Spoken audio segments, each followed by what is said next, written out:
Hello, this is the RPG Crawler, and it has been an interesting year in gaming, to say the least. Once again, it's time for me to look back at the year in role-playing games and pick out my personal top 5 favorites. Now, these may not be the overall best in their particular categories, although some definitely are, but they are all games that occupied quite a bit of my time for what they were. Similar rules apply to last year. Each game should have had a full release in 2017, so games currently in early access are completely out. I decided that remakes of games are out as well, even if the original was worthy of any list, just because of the sheer number of remakes that have been hitting Steam of late. I will also add that it will have had to have at least seen a PC release just like last year. More and more console RPGs are seeing PC releases, but sadly the ports have been of mixed quality, which may have affected some rankings. Finally, I tried to get a good mix of indie, mainstream, and small to large publishers in. So without further delay, here's my personal top 5 picks.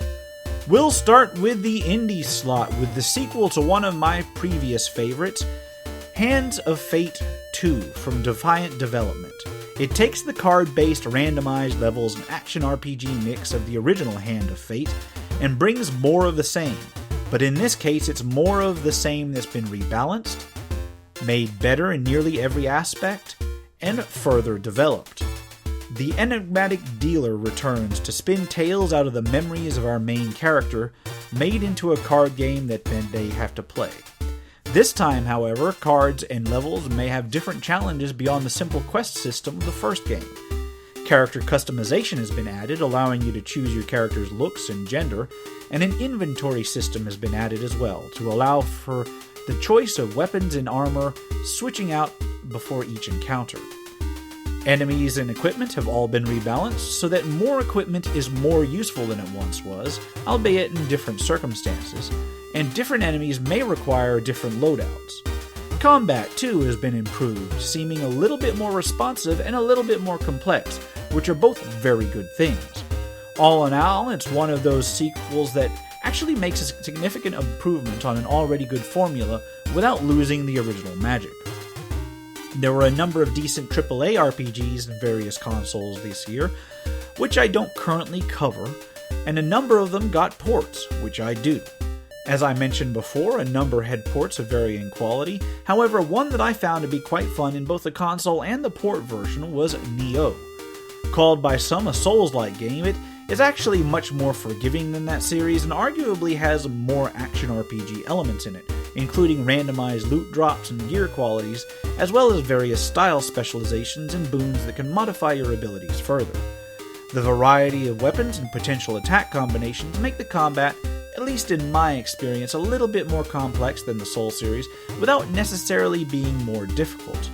All in all, it's an action RPG with an interesting take on setting and mechanics. I've found myself coming back to this one more than a few times over the past year.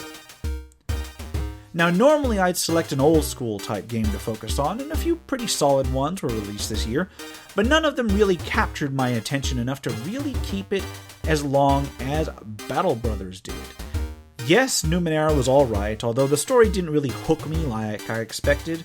Grimoire had the nostalgia factor down, but it didn't really run solidly enough for me to really recommend it.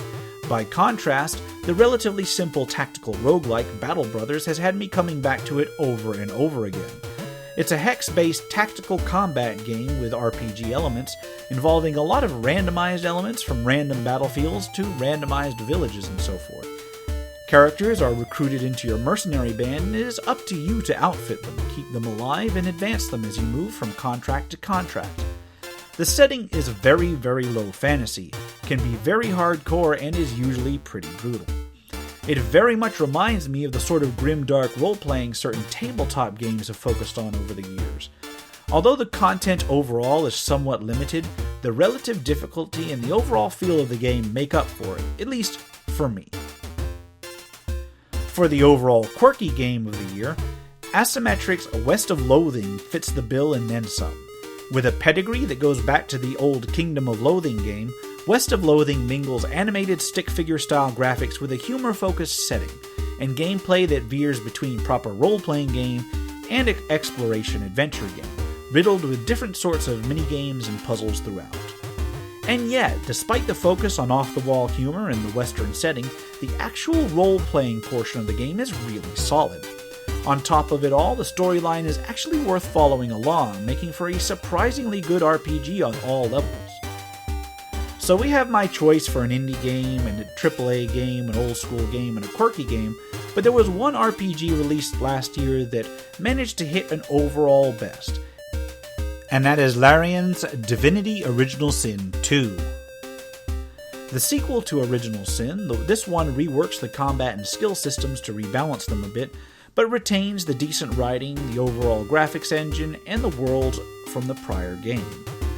Full of lore, interesting companions, some degree of humor, decent mechanics, and relatively difficult combat, Divinity Original Sin 2 also comes with a suite of GM tools to run modules over multiplayer. Now, I honestly have been too busy to really explore the latter as fully as I'd like, but this game has still sealed its place at the top of my list for 2017, even with that aside. Now, 2017 was a solid year for RPGs in general, and it was actually really hard for me to narrow them down to my personal top choices. No doubt, I likely missed a few favorites of others, but I had to go by what I was able to cover and what I really enjoyed playing. Hopefully in the coming year I can start to cover more console RPGs. For now, I'll leave it at that. This has been the RPG Crawler. If you like what you've seen, remember to leave a like, comment if you've got feedback, and subscribe for more RPG content, both tabletop and computer. If you're feeling particularly generous, I do have a Patreon at patreon.com/RPGcrawler.